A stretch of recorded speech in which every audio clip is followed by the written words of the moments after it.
เอามาทุกทีนะคุยเข้ามา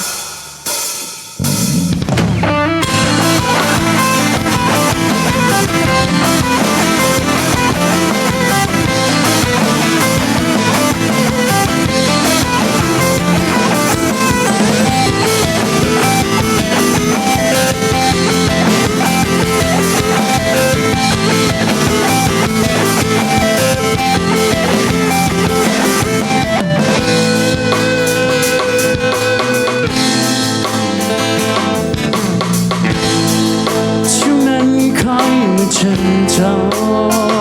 งจะบอกมีเรื่องสำคัญเรียกเธอว่าให้คอยฟังก็เรื่องเกี่ยวกับความหวังมันเป็นได้ดีก็คิดว่าเจ้าก็รู้ดี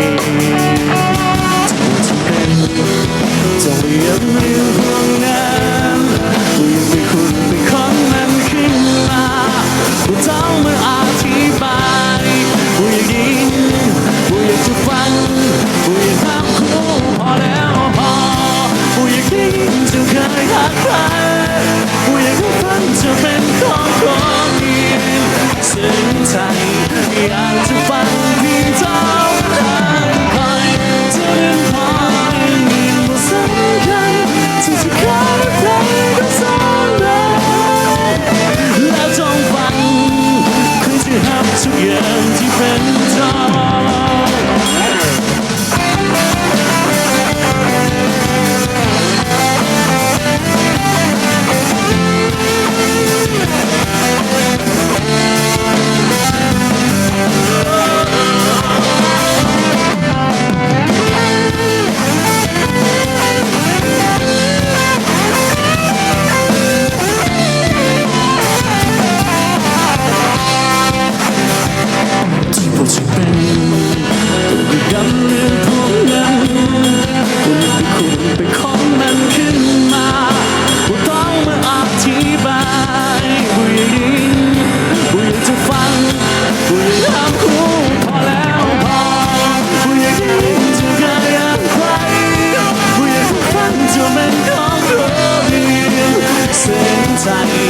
อยากจะฟังเพียงเท่า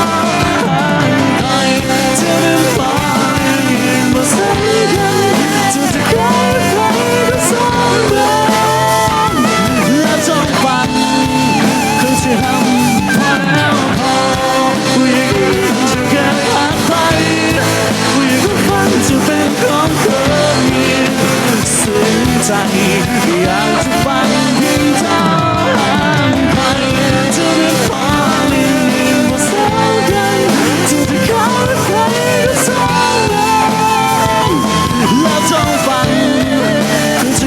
ทุกอย่างที่เป็นจริง